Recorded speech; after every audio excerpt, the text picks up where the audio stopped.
স্থানীয় সরকার নির্বাচনে আইন প্রয়োগকারী সংস্থার সংজ্ঞায় সশস্ত্র বাহিনী সহ অন্যান্য বাহিনীকে রাখতে চায় ইসি।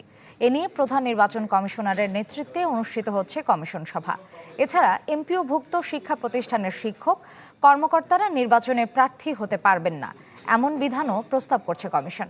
এর আগে সংসদে স্থানীয় সরকার পরিষদের সংশোধিত আইন পাশের পর আচরণবিধির খসড়া ওয়েবসাইটে প্রকাশ করে ইসি। অংশীজনদের মতামত আলোচনা করে ইউনিয়ন পরিষদ নির্বাচনের আচরণ বিধিমালা চূড়ান্ত করতে যাচ্ছে কমিশন।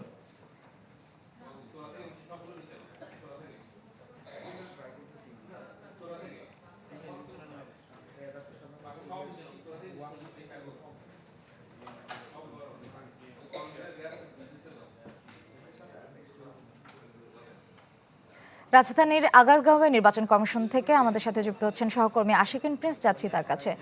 প্রিন্স, নির্বাচনের এই সভায় কি সিদ্ধান্ত এলো? শ্রেয়া, বৈঠকটি যেটি শুরু হয়েছে সকাল 11টায়, সেই বৈঠকটি এখনও চলছে এবং এটি নির্বাচন কমিশনের 12তম সভা।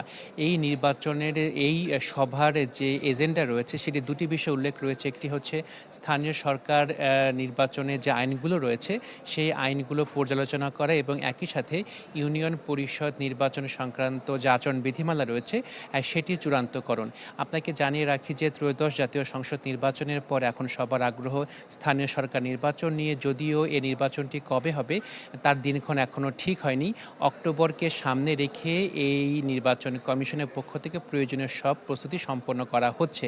আজকে যে বৈঠকটি হচ্ছে সেই বৈঠকে মূলত স্থানীয় সরকার নির্বাচনে আইন প্রয়োগকারী সংস্থার যে সংজ্ঞা রয়েছে সেই সংজ্ঞায় যাতে সশস্ত্র বাহিনীকে অন্তর করা হয় এরকম একটি প্রস্তাব করা হয়েছে। নির্বাচন কমিশনের পক্ষ থেকে এটি চূড়ান্ত হবে কিনা সেটি কিন্তু আসলে কমিশন সভায় সিদ্ধান্ত হবে এবং একই সাথে এমপিওভুক্ত যেসব শিক্ষা প্রতিষ্ঠান রয়েছে সেসব প্রতিষ্ঠানের কর্মকর্তা কর্মচারী এবং শিক্ষকরা নির্বাচনে যাতে অংশ নিতে না পারেন সেই বিষয়ে প্রস্তাব করা হয়েছে নির্বাচন কমিশনের পক্ষ থেকে। এছাড়া নির্বাচনের সময় অসত্য তথ্য দিলে সেটি অযোগ্যতা হিসেবে বিবেচিত হবে এরকম একটি বিধানের প্রস্তাব করা হচ্ছে নির্বাচন কমিশনের পক্ষ থেকে। তো একটি গুরুত্বপূর্ণ বিষয় যে এই স্থানীয় সরকার নির্বাচনে আওয়ামী লীগের নেতাকর্মীরা অংশ নিতে পারবে কিনা সেটি নিয়ে কিন্তু একটি প্রশ্ন রয়েছে। যদিও জামাত ইসলামের পক্ষ থেকে কার্যক্রম নিষিদ্ধ, আওয়ামী লীগের নেতা কর্মীরা যাতে নির্বাচনে অংশ নিতে না পারে এরকম একটি বিধান রাখার প্রস্তাব করা হয়েছে জামাত ইসলামের পক্ষ থেকে এবং এই বিষয়টি নিয়ে আলোচনা হবে কিনা সেটি নিয়ে কিন্তু আমরা এখনো পর্যন্ত নিশ্চিত হতে পারিনি।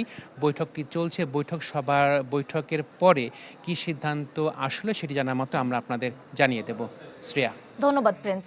নগদ নিয়ে এলো হার না মানা হার অফার। সর্বনিম্ন 10,000 টাকা রেমিটেন্স নগদে পাঠালে থাকছে স্বর্ণের হার জেতার সুযোগ।